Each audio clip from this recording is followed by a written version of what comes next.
ਗੁਰਸੂਰਮਾ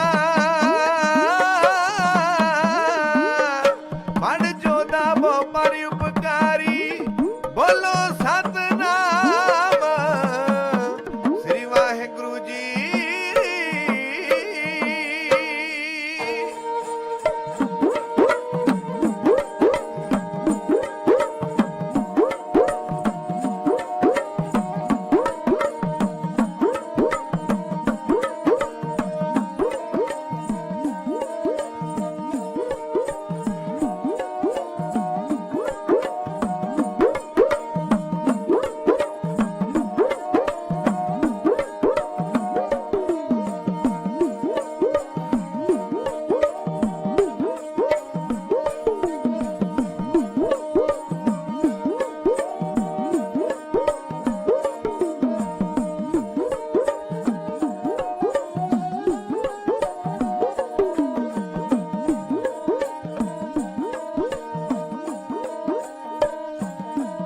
ਗੁਰ ਪੀਰੀ ਪੀਰੀ ਵਾਲੇ ਦੇ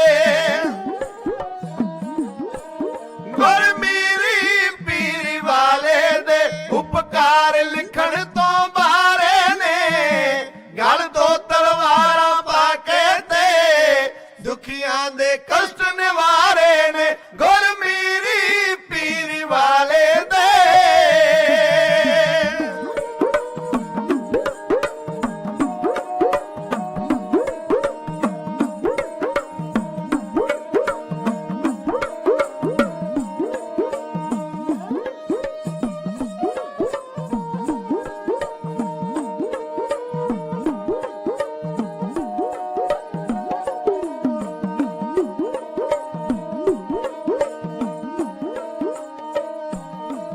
ਉਹਨੇ ਇਕੱਠੇ ਕਰ ਮਜਲੂਮਾਂ ਨੂੰ ਲੜਨੇ ਦੀ ਜਾਂਚ ਸਿਖਾਈ ਏ। ਉਹਨੇ ਇਕੱਠੇ ਕਰ ਮਜਲੂਮਾਂ ਨੂੰ ਲੜਨੇ ਦੀ ਜਾਂਚ ਸਿਖਾਈ ਏ। ਜੋ ਮਾਲਾ ਫੇਰਨ ਵਾਲੇ ਸੀ ਉਹ ਬਣ ਗਏ ਸੰਤ ਸਿਪਾਹੀ ਏ। ਜੋ ਮਾਲਾ ਫੇਰਨ ਵਾਲੇ ਸੀ ਉਹ ਬਣ ਕੇ ਸੰਤ ਸਿਪਾਹੀ ਏ। ਉਹ ਦੁਸ਼ਮਣ ਸਾਵੇਂ ਡਟ ਜਾਂਦੇ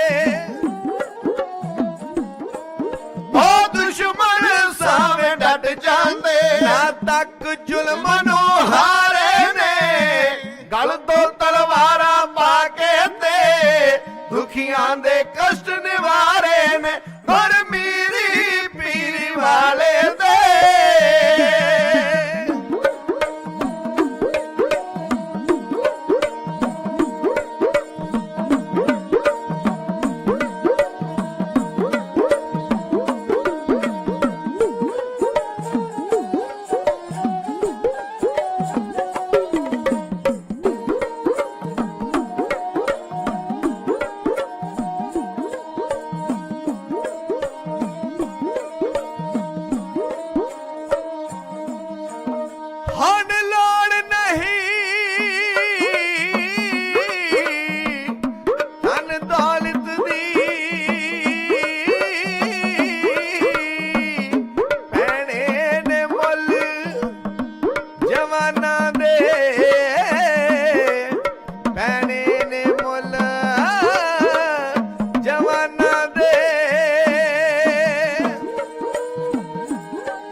ਉਸ ਕੌਮ ਨੂੰ ਸਦਾ ਇਤਿਹਾਸ ਪੂਜੇ ਵਿਪਤਾ ਹੱਸ ਕੇ ਕੌਮ ਜੋ ਡਰ ਜਾਂਦੀ ਸਿਰ ਦੇ ਸਰਦਾਰ ਕਹਾਏ ਆਪਾਂ ਤਾਈਓ ਸ੍ਰੀ ਦਸਤਾਰਾਂ ਸੌਂਦੀਆਂ ਨੇ ਸਿਰ ਵਾਰਨੋਂ ਸਿੱਖ ਨਾ ਮੂਲ ਡਰਦੇ ਤਾਈਓ ਮੌਤ ਵੀ ਸਿੰਘਾਂ ਤੋਂ ਡਰ ਜਾਂਦੀ ਤਾਈਓ ਮੌਤ ਵੀ ਸਿੰਘਾਂ ਤੋਂ ਡਰ ਜਾਂਦੀ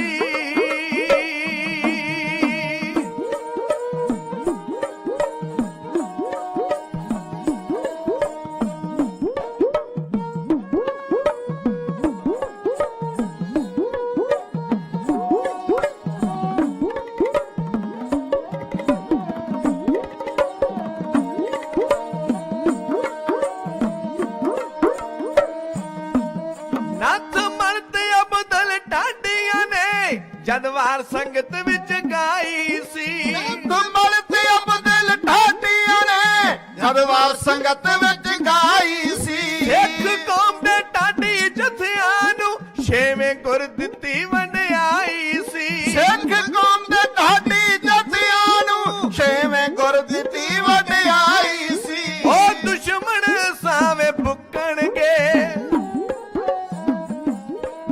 ਉਹ ਦੁਸ਼ਮਣ ਸਾਵੇਂ ਬੁੱਕਣਗੇ ਲਾਉਣੇ ਜਦ ਹੱਥ ਕਰਾਰੇ ਨੇ ਗਲ ਤੋਂ ਤਲਵਾਰਾਂ ਪਾ ਕੇ ਤੇ ਦੁਖੀਆਂ ਦੇ ਕਸ਼ਟ ਨਿਵਾਰੇ ਨੇ ਗੁਰ ਮੀਰੀ ਪੀਰੀ ਵਾਲੇ ਦੇ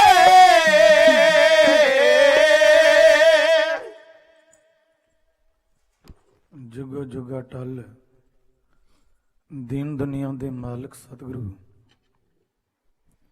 ਸਾਹਿਬ ਸਤਿਗੁਰੂ ਸ੍ਰੀ ਗੁਰੂ ਗ੍ਰੰਥ ਸਾਹਿਬ ਸੱਚੇ ਪਾਤਸ਼ਾਹ ਜੀ ਦੀ ਪਾਵਨ ਪਵਿੱਤਰ ਹਜ਼ੂਰੀ ਅੰਦਰ ਜੁੜ ਕੇ ਬੈਠੀ ਸਤਿਕਾਰਯੋਗ ਗੁਰੂ ਕੀ ਸੰਗਤ ਜੀ ਰਸਨਾ ਪਵਿੱਤਰ ਕਰਦੇ ਆਖਿਓ ਸਤਨਾਮ ਸ੍ਰੀ ਵਾਹਿਗੁਰੂ।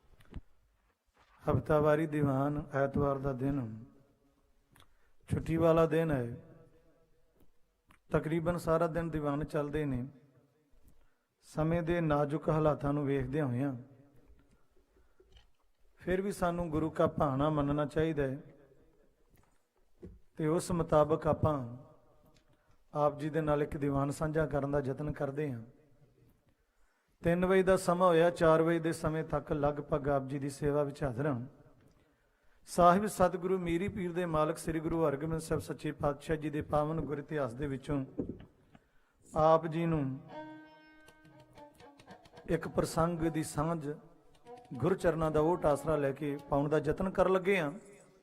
ਆਗਿਆ ਦਿਓ ਤੇ ਚੜ੍ਹਦੀ ਕਲਾ ਵਿੱਚ ਫਤਿਹ ਤਾਂ ਉੱਤਰ ਦਿਓ ਆਖਿਓ ਜੀ ਵਾਹਿਗੁਰੂ ਜੀ ਕਾ ਖਾਲਸਾ ਵਾਹਿਗੁਰੂ ਜੀ ਕੀ ਫਤਿਹ। ਮੀਰੀ ਪੀਰ ਦੇ ਮਾਲਕ ਸਤਿਗੁਰੂ ਸ੍ਰੀ ਗੁਰੂ ਹਰਗੋਬਿੰਦ ਸਾਹਿਬ ਸੱਚੇ ਪਾਤਸ਼ਾਹ ਜੀ ਸਾਹਿਬ ਸਤਿਗੁਰੂ ਸ੍ਰੀ ਗੁਰੂ ਅਰਜਨ ਦੇਵ ਸੱਚੇ ਪਾਤਸ਼ਾਹ ਮਹਾਰਾਜ ਸ਼ਹੀਦਾਂ ਦੇ ਸਰਤਾਜ ਸਤਿਗੁਰੂ ਜੀ ਦੀ ਸ਼ਹਾਦਤ ਤੋਂ ਬਾਅਦ ਸਾਹਿਬ ਮੀਰੀ ਪੀਰ ਦੇ ਮਾਲਕ ਨੇ 2 ਤਲਵਾਰਾਂ ਧਾਰਨ ਕੀਤੀਆਂ ਨੇ। ਮੀਰੀ ਪੀਰ ਦੇ ਸਿਧਾਂਤ ਨੂੰ ਇੱਕ ਥਾਂ ਤੇ ਇਕੱਠਿਆਂ ਕਰ ਦਿੱਤਾ ਹੈ। ਅਕਾਲ ਬੁੰਗਾ ਸਾਜਾ ਜਿਸ ਨੂੰ ਉੱਚਾ ਥੜਾ ਬਣਾ ਕੇ ਉਸ ਨੂੰ ਤਖਤ ਦਾ ਨਾਮ ਦੇ ਦਿੱਤਾ ਗਿਆ ਹੈ। ਗੁਰਦੇਵ ਪਾਤਸ਼ਾਹ ਜੀ ਨੇ ਫੌਜਾਂ ਦੀ ਭਰਤੀ ਆਰੰਭ ਕਰ ਦਿੱਤੀ ਹੈ। ਚਾਲ ਵਿੱਚ ਤਬਦੀਲੀ ਆ ਗਈ ਹੈ, ਚਾਲ ਦੇ ਵਿੱਚ ਰਫ਼ਤਾਰ ਤੇਜ਼ ਹੋ ਗਈ ਹੈ। ਜੋ ਸਤਿਗੁਰੂ ਗੁਰੂ ਨਾਨਕ ਸਾਹਿਬ ਸੱਚੇ ਪਾਤਸ਼ਾਹ ਜੀ ਨੇ ਬਖਸ਼ਿਸ਼ ਕੀਤੀ ਸੀ, ਜੋ ਤੋ ਪ੍ਰੇਮ ਖੇਲਣ ਕਾ ਚਾਓ ਸਿਰ ਧਰ ਤਲੀ ਗਲੀ ਮੇਰੀ ਆਓ ਇਤ ਮਾਰਗ ਪੈਰ ਧਰੀਜੈ ਸਿਰ ਦੀਜੈ ਕਾਣ ਨਾ ਕੀਜੈ। ਉਹ ਸਿਧਾਂਤ ਨੂੰ ਅਗਾਂਹ ਵਧਾਉਣ ਦਾ ਸਮਾਂ ਆਇਆ। ਪਹਿਲੋਂ ਸਬਰ ਤੇ ਜ਼ਬਰ ਦਾ ਮੁਕਾਬਲਾ ਹੋਇਆ, ਵਿਚਾਰ ਦੀ ਜੰਗ ਹੋਈ। ਸਬਰ ਤੇ ਜ਼ਬਰ ਦੇ ਮੁਕਾਬਲੇ ਦੇ ਵਿੱਚ ਸਬਰ ਜਿੱਤਿਆ, ਵਿਚਾਰਾਂ ਦੀ ਜੰਗ ਦੇ ਵਿੱਚ ਵੀ ਬਾਬਾ ਜਿੱਤਿਆ। ਉਹ ਬਾਬੇ ਕੇ ਤੇ ਬਾਬਰ ਕੇ ਦੋਵੇਂ ਆਮੋ ਸਾਹਮਣੇ ਚੱਲਦੇ ਆਏ। ਗੁਰਦੇਵ ਪਾਤਸ਼ਾਹ ਜੀ ਨੇ ਆਖਿਆ ਹੁਣ ਸਮਾਂ ਨਿਕਲ ਚੁੱਕਿਆ ਹੈ, ਹੁਣ ਆਮੋ ਸਾਹਮਣੀ ਲੜਾਈ ਦਾ ਸਮਾਂ ਆ ਗਿਆ ਹੈ। ਇਸ ਕਰਕੇ ਗੁਰਦੇਵ ਸੱਚੇ ਪਾਤਸ਼ਾਹ ਜੀ ਨੇ ਹੁਕਮ ਕੀਤਾ ਢਾਡੀ ਲੈ ਕੇ ਆਓ।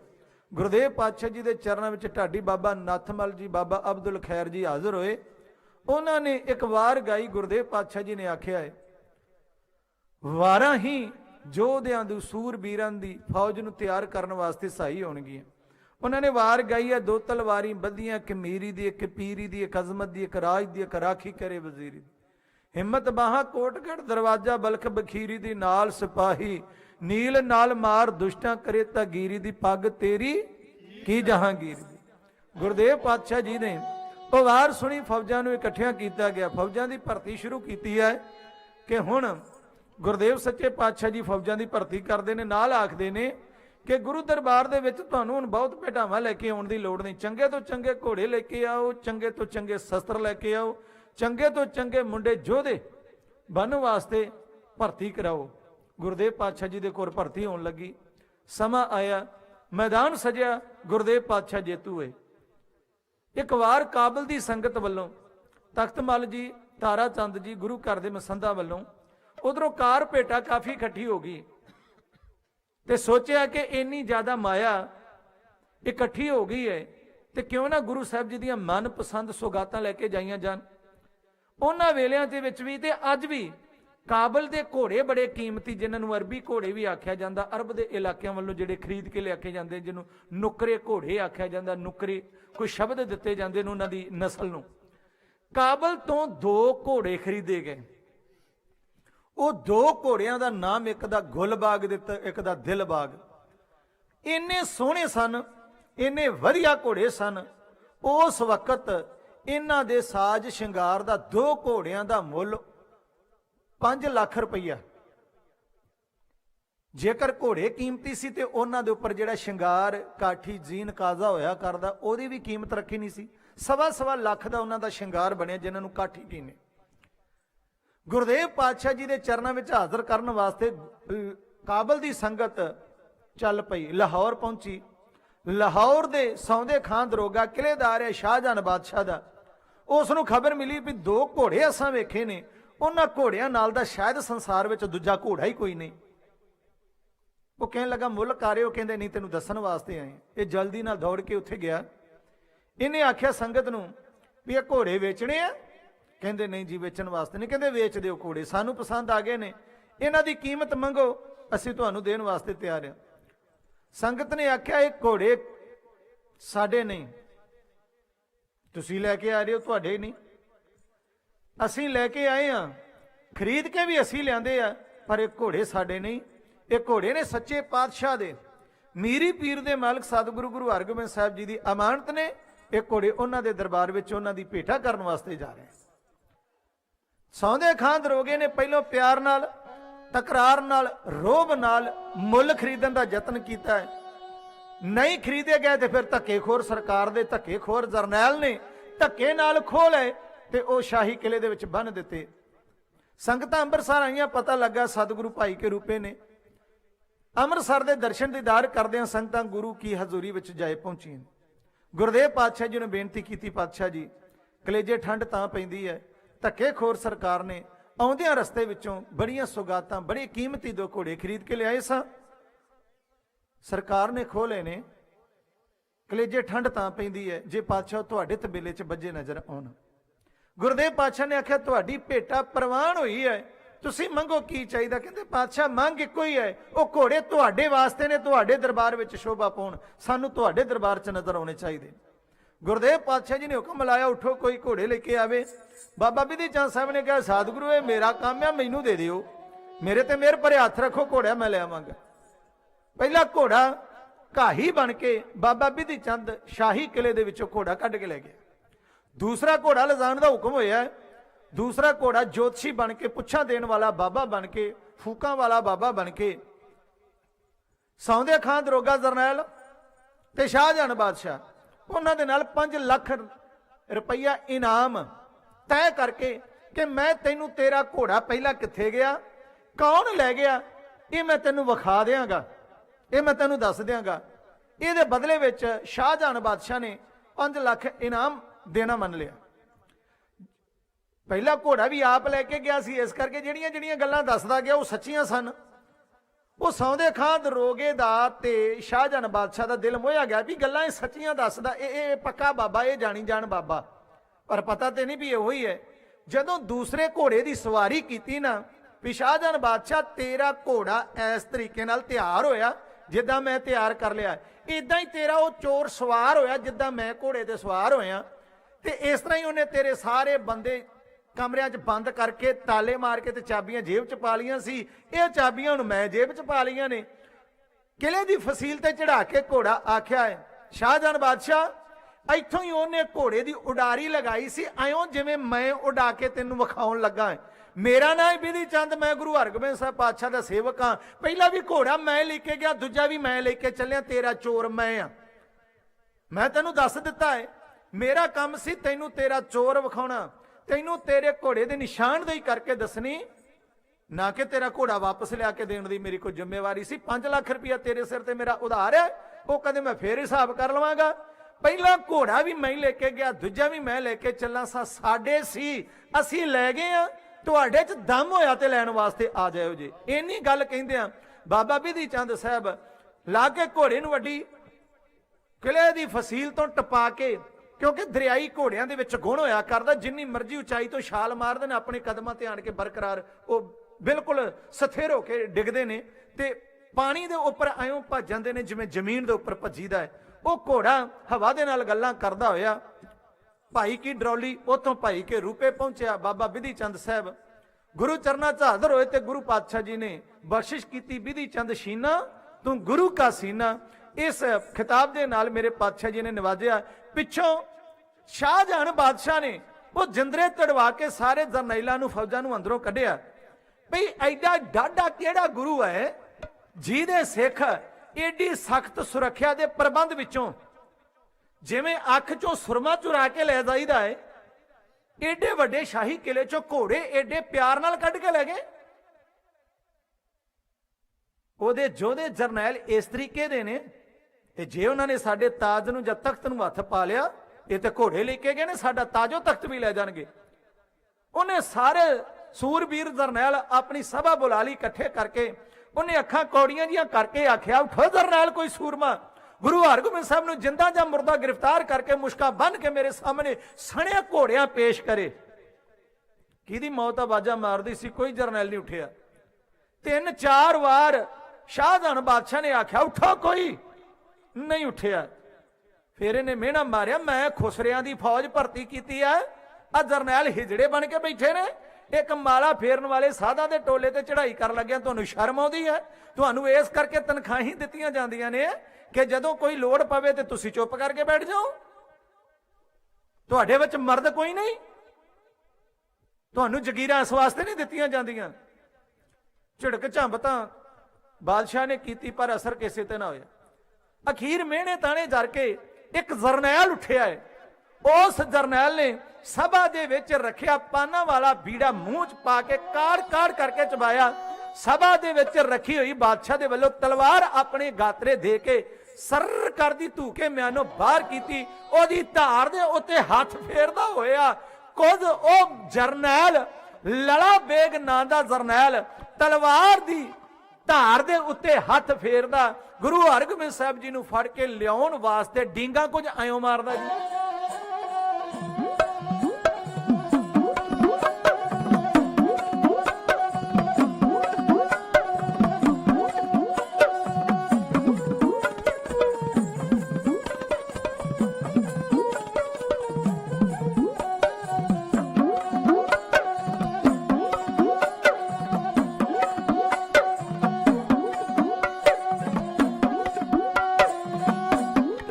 ਸਹਿਬਾ ਹੋ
ਰਸੂਲ ਦੀ ਦੇਉ ਧਰਤੇ ਆਕਾਸ਼ ਮਹਿਲਾ ਸਣੇ ਫੌਜ ਅਤੇ ਘੋੜਿਆਂ ਦੇ ਬੰਨ ਕੇ ਬੰਨ ਕੇ ਬੰਨ ਕੇ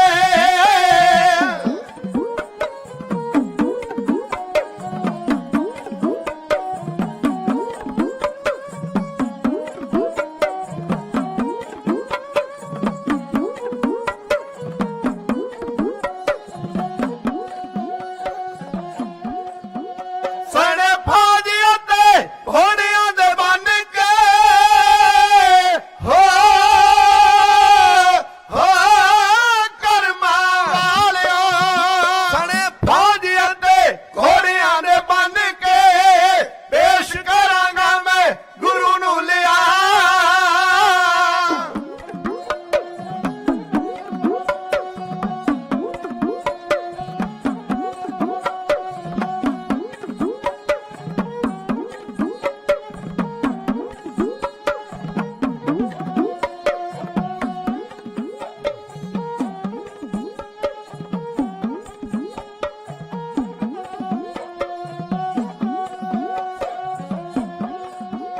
ਉੱਡ ਚੜੇ ਜੇ ਉਹ ਕਿਤੇ ਅਸਮਾਨ ਤੇ ਦੇਉ ਅੰਬਰ ਜ਼ਮੀਨ ਤੇ ਝੁਕਾ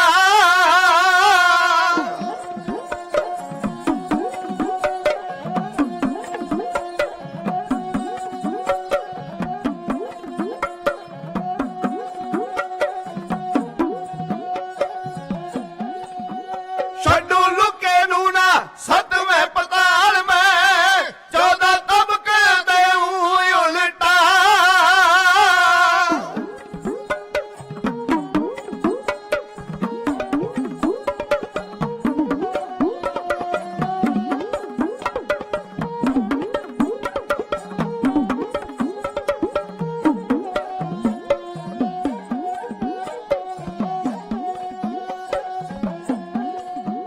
ਹੱਥ ਵੇਖਣਗੇ ਸੂਰਮੇ ਜਵਾਨ ਦੇ ਤੇ ਗਾਇ ਉੱਤੇ ਸਿਰ ਦਿਆਂਗਾ ਨਚਾ ਜਿਹੜੇ ਇੱਕੋ ਵਾਰ ਆਉਂਦੇ ਜੱਗ ਸੀਤਲਾ ਸੀਤਲਾ ਸੀਤਲਾ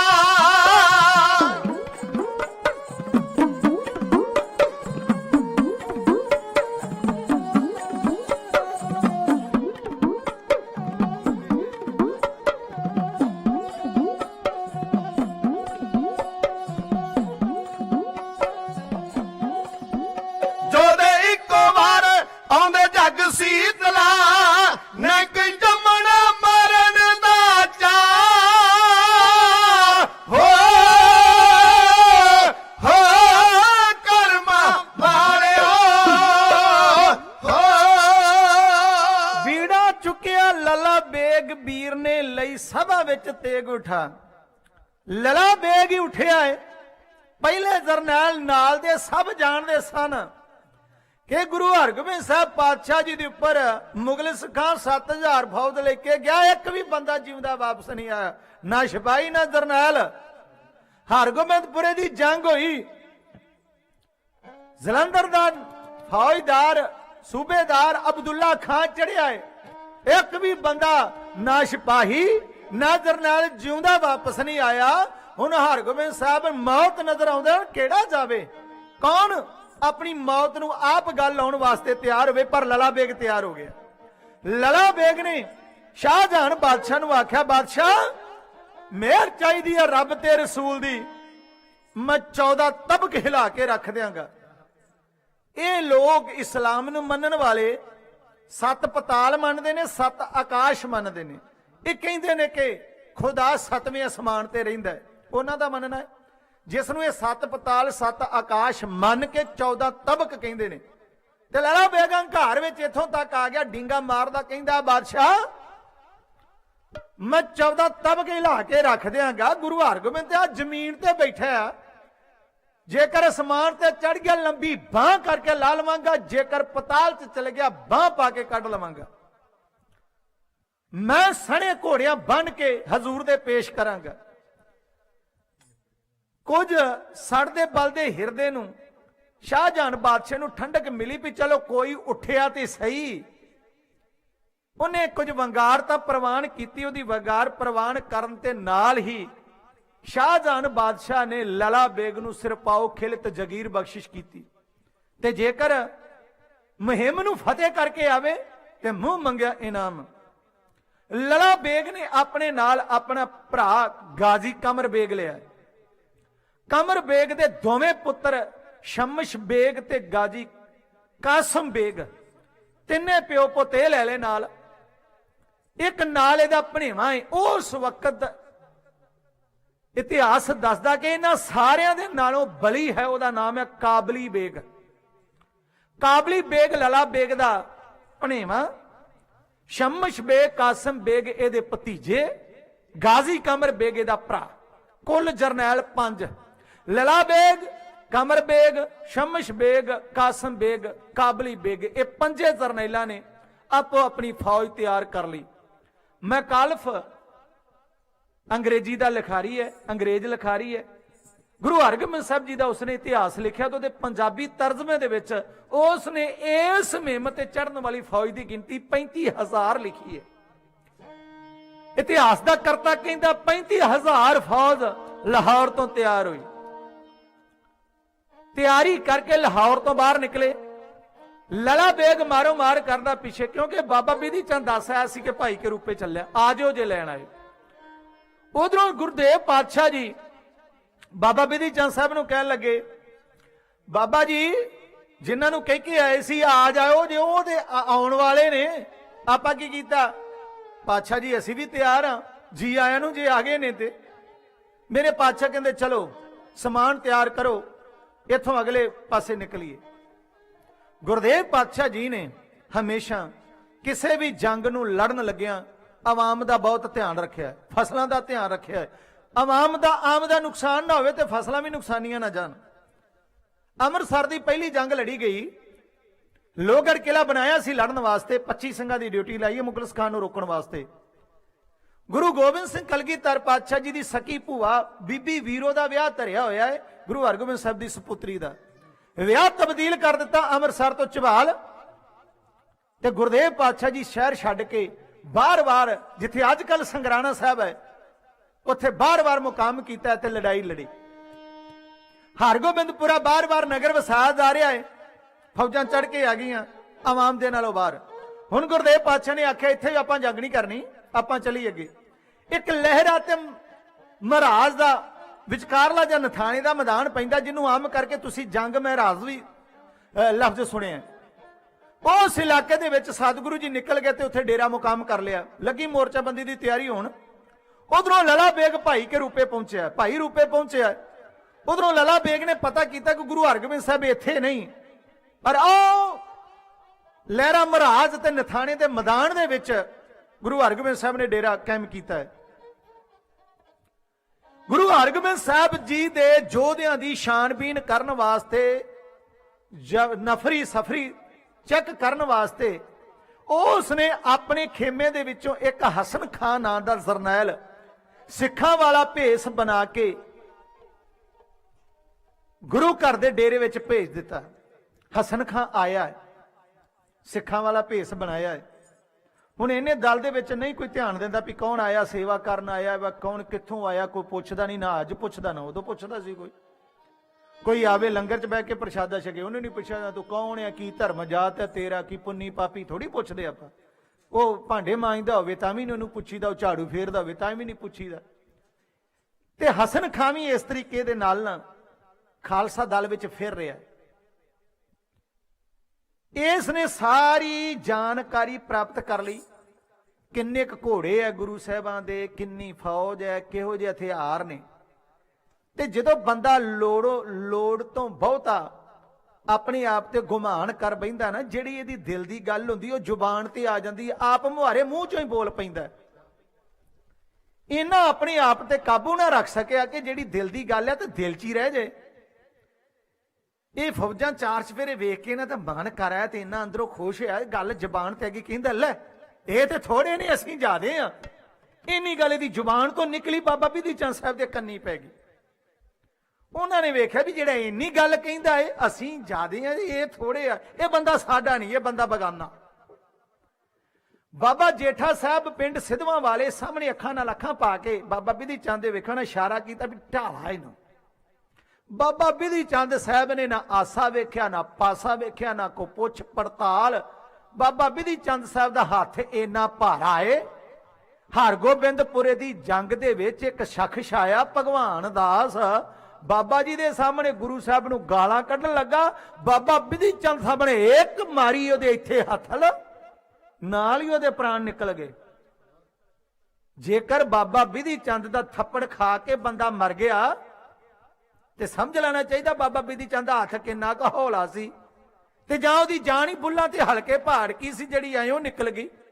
ਹੁਣ ਉਹ ਜਿਹੜਾ ਥੱਪੜ ਭਗਵਾਨ ਦਾਸ ਨੂੰ ਵੱਜਾ ਤੇ ਉਹਦੀ ਮੌਤ ਹੀ ਹੋ ਗਈ, ਤੇ ਉਹ ਹੁਣ ਲਲਾ ਬੇਗ ਦੇ ਭੇਜੇ ਜਰਨੈਲ ਹਸਨ ਖਾਨ ਨੂੰ ਵੱਜਾ।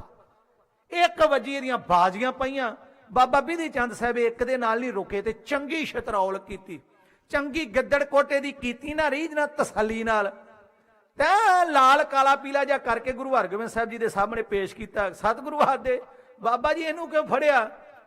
ਬਾਬਾ ਜੀ ਕਹਿਣ ਲੱਗੇ ਸਤਿਗੁਰੂ ਇਹਨੇ ਇੰਨੀ ਇੱਕ ਗੱਲ ਆਪਣੇ ਮੂੰਹ ਚੋਂ ਕਹੀ ਜਿੱਤੋਂ ਮੈਨੂੰ ਸ਼ੱਕ ਹੋਇਆ ਕਿ ਇਹ ਬੰਦਾ ਆਪਣਾ ਨਹੀਂ, ਤੇ ਮੈਂ ਇਹਦੀ ਸੇਵਾ ਕੀਤੀ ਤੇ ਇਹਨੇ ਆਪਣੀ ਮੰਨ ਲਈ ਇਹ ਗੱਲ ਕਿ ਮੈਂ ਲਲਾ ਬੇਗ ਦਾ ਭੇਜਿਆ ਹੋਇਆ ਜਾਸੂਸ ਹਾਂ, ਹਸਨ ਖਾਂ ਮੇਰਾ ਨਾਮ ਹੈ, ਤੇ ਮੈਂ ਤੁਹਾਡੀ ਸਫਰੀ ਨਫਰੀ ਚੈੱਕ ਕਰਨ ਵਾਸਤੇ ਆਇਆ, ਇਹ ਵੇਖਣ ਵਾਸਤੇ ਆਇਆ, ਤੇ ਲਲਾ ਬੇਗ ਨੂੰ ਮੈਂ ਜਾ ਕੇ ਰਿਪੋਰਟ ਦੇਣੀ ਹੈ, ਤੇ ਲਲਾ ਬੇਗ ਫਿਰ ਆਪਣੀ ਤਿਆਰੀ ਕਰ ਲਵੇਗਾ, ਮੈਂ ਇਸ ਮਕਸਦ ਦੇ ਨਾਲ ਆਇਆ ਸਾਂ। ਗੁਰਦੇਵ ਪਾਤਸ਼ਾਹ ਕਹਿੰਦੇ ਫਿਰ ਵੇਖ ਲਿਆ ਸਾਡੇ ਯੋਧਿਆਂ ਦਾ ਕਿੰਨਾ ਕੁ ਸੁਭਾਅ ਕਿਦਾਂ ਦਾ। ਹੱਥ ਜੋੜ ਕੇ ਕਹਿਣ ਲੱਗਾ ਸਤਿਗੁਰੂ ਵੇਖ ਲਿਆ। ਸਤਿਗੁਰੂ ਕਹਿੰਦੇ ਚੱਲ ਠੀਕ ਹੈ ਤੇਰੀ ਥੋੜੀ ਜੀ ਸੇਵਾ ਹੋ, ਇਹ ਕਰ ਦਿੰਦੇ ਨੇ ਤੇ ਤੂੰ ਲਲਾ ਬੇਗ ਕੋਲ ਜਾਈਂ। ਕਹਿੰਦਾ ਪਾਤਸ਼ਾਹ ਬਹੁਤ ਸੇਵਾ ਹੋ ਗਈ, ਹੁਣ ਨਾ ਕਰਵਾਇਓ ਜੇ। ਪਾਤਸ਼ਾਹ ਕਹਿੰਦੇ ਨਹੀਂ, ਹੁਣ ਸੇਵਾ ਦਾ ਰੰਗ ਬਦਲ ਜਾਏਗਾ। ਉਸ ਨੂੰ ਦੁੱਧ ਘਿਓ ਗਰਮ ਕਰਕੇ ਪਿਆਇਆ ਗਿਆ, ਹਲਦੀ ਵਾਲਾ ਦੁੱਧ ਪਿਆਇਆ ਗਿਆ, ਉਸ ਦੀ ਸੇਵਾ ਕੀਤੀ, ਸੰਭਾਲ ਕੀਤੀ, ਤੇ ਜਦੋਂ ਥੋੜਾ ਜਿਹਾ ਉਸ ਨੂੰ ਸੁਰਤ ਆਈ, ਕਾਇਮ ਹੋਇਆ ਨਾ, ਤੇ ਸਤਿਗੁਰੂ ਆਖਦੇ ਹਸਨ ਖਾਂ ਜਾ ਆਪਣੇ ਮਾਲਕ ਲਲਾ ਬੇਗ ਦੇ ਕੋਲ। ਸੱਜਣਾ ਇਥੋਂ ਸੱਚ ਦਾ ਉਪਦੇਸ਼ ਮਿਲਦਾ ਹੈ। ਅਸੀਂ ਸਾਰਿਆਂ ਨੂੰ ਕਹਿੰਦੇ ਹਾਂ ਜ਼ਿੰਦਗੀ 'ਚ ਕਦੇ ਝੂਠ ਨਹੀਂ ਬੋਲਣਾ ਚਾਹੀਦਾ। ਹਸਨ ਖਾਂ ਤੂੰ ਝੂਠ ਨਹੀਂ ਬੋਲਣਾ, ਜੋ ਤੂੰ ਵੇਖਿਆ, ਜੋ ਤੂੰ ਪਰਖਿਆ, ਜੋ ਤੂੰ ਸਮਝਿਆ, ਇਹਦੀ ਸੱਚੋ ਸੱਚ ਤਸਵੀਰ ਆਪਣੇ ਲਲਾ ਬੇਗ ਨੂੰ ਜਾ ਕੇ ਦੇ। ਲਲਾ ਬੇਗ ਬੜੀ ਬੇਸਬਰੀ ਨਾਲ ਉਡੀਕ ਕਰ ਰਿਹਾ ਸੀ ਹਸਨ ਖਾਂ ਆਵੇ, ਮੈਨੂੰ ਦੱਸੇ ਗੁਰੂ ਦੇ ਲੜਨ ਦਾ ਢੰਗ ਤਰੀਕਾ ਕਿਵੇਂ ਦਾ ਹੈ, ਕਿਹੜੀਆਂ ਫੌਜਾਂ ਕਿਹੜੇ ਹਥਿਆਰ ਨੇ, ਫਿਰ ਮੈਂ ਆਪਦੀ ਰਣਨੀਤੀ ਤਿਆਰ ਕਰਾਂ। ਬੇਸਬਰੀ ਨਾਲ ਉਡੀਕ ਰਿਹਾ ਸੀ ਹਸਨ ਖਾਂ ਲਲਾ ਬੇਗ ਹਸਨ ਖਾਂ ਨੂੰ। ਹਸਨ ਖਾਂ ਆਇਆ ਤੇ ਆਉਣ ਦਾ ਕਾਰਨ ਪੁੱਛਦਾ ਹੈ, ਫਿਰ ਆਣ ਕੇ ਆਪਣੇ ਨਾਲ ਹੋਈ ਬੀਤੀ ਜੋ ਸਮਝ ਕੇ ਆਇਆ ਹਸਨ ਖਾਂ ਲਲਾ ਬੇਗ ਨੂੰ ਰਿਪੋਰਟ ਕੁਝ ਐਉਂ ਦਿੰਦਾ ਜੀ।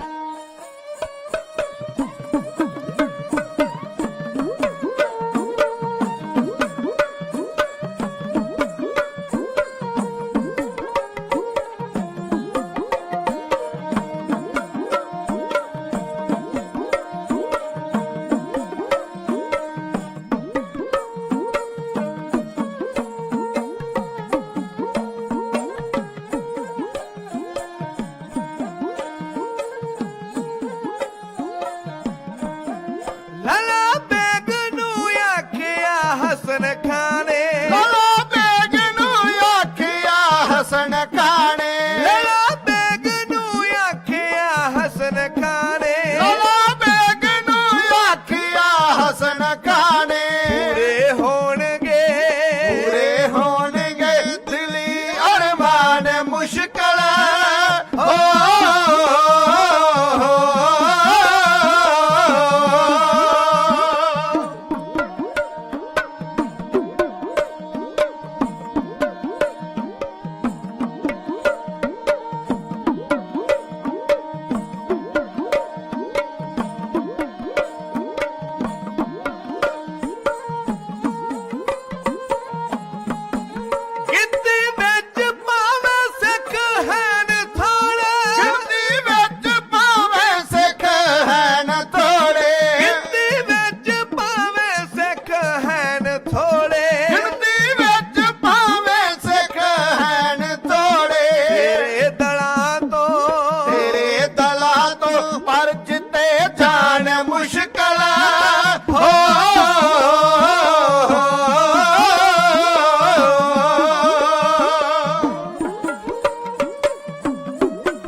ਲੱਖ ਮਿਰਗਾਵਲੀ ਹੋਏ ਇਕੱਠੀ ਭਾਵੇਂ ਲੱਖ ਮਿਰਗਾਵਲੀ ਹੋਏ ਇਕੱਠੀ ਭਾਵੇਂ ਲੱਖ ਮਿਰਗਾਵਲੀ ਹੋਏ ਇਕੱਠੀ ਸ਼ੇਰ ਇੱਕ ਤੇ ਸ਼ੇਰ ਇੱਕ ਤੇ ਵੀ ਫਤਿਹ ਪਾਣ ਮੁਸ਼ਕਲ ਹੋ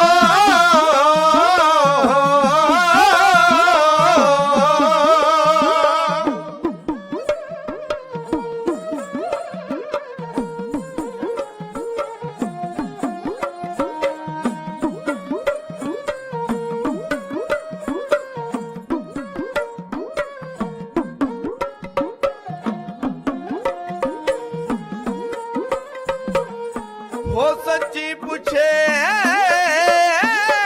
ਤਾਂ ਮੌਤ ਨਾਲ ਲੜਨ ਸੌਖਾ ਹੈ ਪਰ ਗੁਰੂ ਨਾਲ ਕਰਨ ਕਮਸਾਨ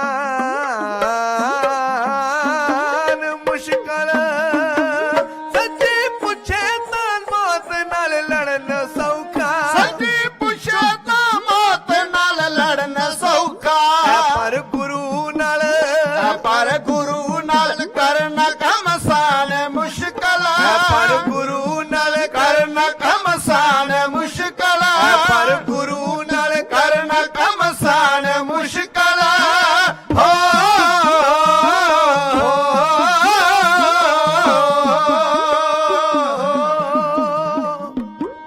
ਲਲਾ ਬੇਗ ਨੂੰ ਹਸਨ ਖਾਂ ਨੇ ਆਖਿਆ, ਹਸਨ ਖਾਂ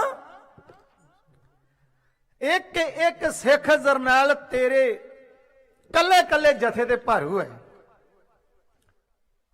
ਕਹਿਣ ਲੱਗਾ ਉਹਨਾਂ ਦੇ ਹੱਥ ਏਡੇ ਭਾਰੇ ਨੇ, ਆ ਜਿਹੜਾ ਲਾਲ ਕਾਲਾ ਪੀਲਾ ਕਰਕੇ ਤੋਰਿਆ ਉਹਨਾਂ ਦੇ ਇੱਕ ਜਰਨੈਲ ਦਾ ਕੰਮ ਹੈ, ਬਾਕੀ ਤੂੰ ਸਾਰਿਆਂ ਦਾ ਹਿਸਾਬ ਲਾ ਲੈ। ਮੈਂ ਬਹੁਤੀ ਨਹੀਂ ਜਾਣਦਾ ਲਲਾ ਬੇਗ, ਗੁਰੂ ਹਰਗੋਬਿੰਦ ਸਾਹਿਬ ਨੂੰ ਜਿੱਤਣਾ ਮੁਸ਼ਕਲ ਹੀ ਨਹੀਂ, ਨਾ ਮੁਮਕਿਨ ਹੈ, ਜਿੱਤ ਸਕਦਾ ਹੀ ਨਹੀਂ ਤੂੰ ਉਹਨਾਂ। ਐਉਂ ਲੱਗਦਾ ਏ ਜੇਕਰ ਤੁਲਨਾ ਕਰਨੀ ਪਵੇ ਤਾਂ ਐਉਂ ਕਹਿ ਸਕਦਾ ਵੀ ਇੱਕ ਬੱਬਰ ਸ਼ੇਰ ਤੇ ਲੱਖ ਹਿਰਨਾਂ ਦੀ ਡਾਰ ਇਕੱਠੀ ਹੋਵੇ ਕਦੇ ਫਤਿਹ ਨਹੀਂ ਪਾ ਸਕਦੀ।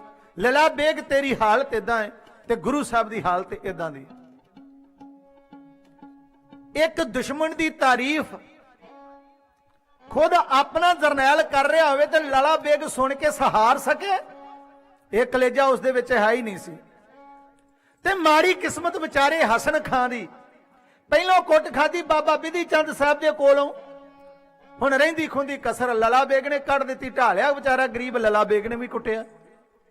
ਲਲਾ ਬੇਗ ਨੇ ਕੁੱਟ ਕੇ ਡੇਰੇ ਚੋਂ ਕੱਢ ਦਿੱਤਾ।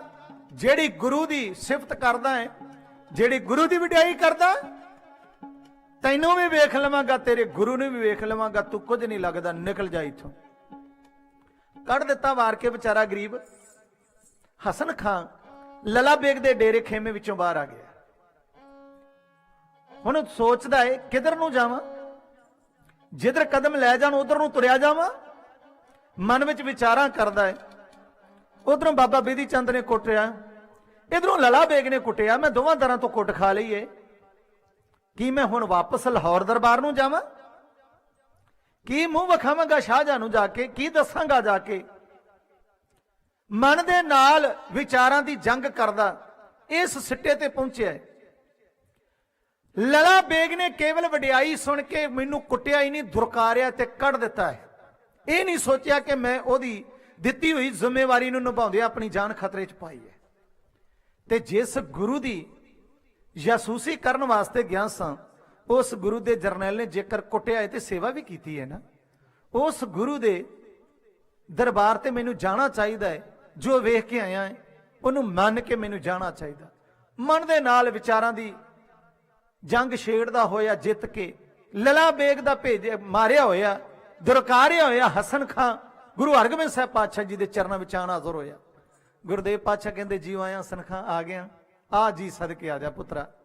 ਗੁਰਦੇਵ ਪਾਤਸ਼ਾਹ ਜੀ ਨੂੰ ਨਮਸਕਾਰ ਕਰਕੇ ਕਹਿਣ ਲੱਗਾ ਹਸਨ ਖਾਂ, ਸਤਿਗੁਰੂ ਜੀ ਆਪ ਵਲੀ ਅੱਲਾ ਹੋ, ਤੁਸੀਂ ਸ਼ਰਨ ਆਇਆਂ ਦੀ ਲਾਜ਼ ਰੱਖ ਦਿਓ, ਮੈਨੂੰ ਆਪਣੇ ਚਰਨਾਂ ਵਿੱਚ ਥਾਂ ਦੇ ਦਿਓ। ਗੁਰਦੇਵ ਪਾਤਸ਼ਾਹ ਕਹਿਣ ਲੱਗੇ ਇੱਥੇ ਹੀ ਸਾਰਿਆਂ ਨੂੰ ਥਾਂ ਮਿਲਦਾ ਹੈ, ਇਹ ਨਥਾਵਿਆਂ ਨੂੰ ਥਾਂ ਮਿਲਦਾ ਹੈ, ਨਿਮਾਣਿਆਂ ਨੂੰ ਮਾਨ ਮਿਲਦਾ। ਹਸਨ ਖਾਂ ਅੱਲਾ ਦੀ ਬੰਦਗੀ ਕਰ, ਜੋ ਤੈਨੂੰ ਚਾਹੀਦਾ ਹੈ ਜੋ ਤੇਰੀ ਜ਼ਰੂਰਤ ਹੈ ਤੈਨੂੰ ਗੁਰੂ ਦਰਬਾਰ ਵਿੱਚੋਂ ਸਾਰਾ ਕੁਝ ਮੁਹੱਈਆ ਕਰਵਾਇਆ ਜਾਵੇਗਾ, ਜਿਉਂ ਆਇਆ ਨੂੰ। ਇਸ ਨੇ ਨਾਲ ਹੀ ਖਬਰ ਦੇਤੀ ਸਤਿਗੁਰੂ ਲੜਾ ਬੇਗ ਆਪਣੀ ਤਿਆਰੀ ਕਰ ਰਿਹਾ ਹੈ। ਉਹ ਦਿਨ ਦੇ ਚੜ੍ਹਾਅ ਦੇ ਨਾਲ ਅੰਮ੍ਰਿਤ ਵੇਲੇ ਹੀ ਲਗਭਗ ਜਾਂ ਅੱਧੀ ਰਾਤ ਤੋਂ ਪਾਰਲੇ ਸਮੇਂ ਤੇ ਉਹ ਹਮਲਾ ਜ਼ਰੂਰ ਕਰੇਗਾ ਤੇ ਸਿੱਧੇ ਪਾਸਿਓਂ ਕਰੇਗਾ। ਤੇ ਗੁਰਦੇਵ ਪਾਤਸ਼ਾਹ ਜੀ ਆਪ ਜੀ ਨੂੰ ਤਿਆਰੀ ਕਰ ਲੈਣੀ ਚਾਹੀਦੀ ਹੈ। ਗੁਰਦੇਵ ਪਾਤਸ਼ਾਹ ਜੀ ਨੇ ਬਾਬਾ ਬਿਧੀ ਚੰਦ, ਭਾਈ ਜੇਠਾ, ਭਾਈ ਰਾਏ ਜੋਧੇ ਤਾਦ ਜੋਧੇ ਜਰਨੈਲਾਂ ਨੂੰ ਹੁਕਮ ਦਿੱਤਾ ਹੈ। ਜੰਗ ਦੀ ਤਿਆਰੀ ਵਾਸਤੇ ਸਾਰੇ ਤਿਆਰ ਹੋ ਗਏ ਨੇ। ਉਧਰੋਂ ਲਲਾ ਬੇਗ ਨੇ ਵੇਖਿਆ ਹੈ ਕਿ ਮੇਰੇ ਆਉਣ ਦੀ ਗੁਰੂ ਨੂੰ ਖਬਰ ਨਹੀਂ ਤੇ ਮੈਂ ਸਿੱਧੇ ਮੱਥਿਓਂ ਅੱਧੀ ਰਾਤ ਟੱਪਣ ਤੋਂ ਬਾਅਦ ਹਮਲਾ ਕਰ ਦੇਣਾ। ਇਹ ਚੱਲਦਾ ਚੱਲਦਾ ਆਇਆ, ਕੋ ਰਾਤ ਦਾ ਹਨੇਰਾ ਸੀ, ਇਸ ਨੇ ਹਮਲਾ ਕਰ ਦਿੱਤਾ। ਇਹਦਾ ਵੱਡਾ ਜਰਨੈਲ ਗਾਜ਼ੀ ਕਮਰ ਬੇਗ ਅਗਾਂਹ ਵਧਿਆ। ਉਸ ਨੇ ਆਪਣਾ ਜਥਾ ਅਗਾਂਹ ਵਧਾਇਆ ਤੇ ਹਨੇਰੇ ਦੇ ਵਿੱਚ ਇਹਨਾਂ ਨੂੰ ਤੇ ਪਤਾ ਨਹੀਂ ਸੀ, ਬਗਾਨੇ ਸੀ, ਪਰ ਉਸ ਇਲਾਕੇ ਨੂੰ ਸਿੱਖ ਚੰਗੀ ਤਰ੍ਹਾਂ ਜਾਣਦੇ ਸਨ।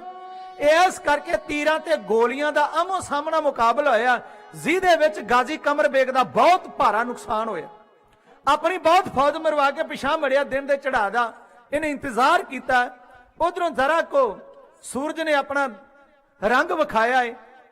ਗਾਜ਼ੀ ਕਮਰ ਬੇਗ ਲਲਕਾਰੇ ਮਾਰਦਾ ਹੋਇਆ ਆਪਣਾ ਜਥਾ ਲੈ ਕੇ ਵਧਿਆ। ਉਸ ਨੂੰ ਰੋਕਣ ਵਾਸਤੇ ਭਾਈ ਰਾਏ ਜੋਧ ਸਤਿਗੁਰੂ ਜੀ ਦੀ ਆਗਿਆ ਪਾ ਕੇ 1000 ਘੋੜ ਸਵਾਰ ਦੇ ਨਾਲ ਉਹਦਾ 7000 ਦਾ ਮੁਕਾਬਲਾ ਕਰਨ ਵਾਸਤੇ ਪਹੁੰਚਿਆ। ਗਾਜ਼ੀ ਕਮਰ ਬੇਗ ਲਲਕਾਰੇ ਮਾਰਦਾ, ਤੀਰਾਂ ਦਾ ਪ੍ਰਹਾਰ ਕਰਦਾ, ਰਾਏ ਜੋਧ ਰੋਕ ਲੈਂਦਾ। ਆਮੋ ਸਾਹਮਣੀਆਂ ਦੋਵੇਂ ਫੌਜਾਂ ਲੜੀਆਂ। ਇਸ ਦੁਵੱਲੀ ਜੰਗ ਦੇ ਵਿੱਚ ਰਾਏ ਜੋਧ ਦੇ ਹੱਥੋਂ ਗਾਜ਼ੀ ਕਮਰ ਬੇਗ ਮਾਰਿਆ ਗਿਆ ਤੇ ਸਿਪਾਹੀ ਆਪਸ ਵਿੱਚ ਲੜੇ ਨੇ। ਜਿੱਥੇ ਸਿੱਖ ਸ਼ਹੀਦ ਹੋਏ ਉੱਥੇ ਦੁਸ਼ਮਣ ਦੇ ਖੇਮੇ ਵਿੱਚੋਂ ਸਫਾਇਆ ਹੋ ਗਿਆ। ਗੁਰੂ ਹਰਗੋਬਿੰਦ ਸਾਹਿਬ ਪਾਤਸ਼ਾਹ ਦੇ ਚਰਨਾਂ ਵਿੱਚ ਆਣ ਕੇ ਅਸੀਸ ਪ੍ਰਾਪਤ ਕੀਤੀ ਭਾਈ ਰਾਏ ਜੋਧ ਨੇ।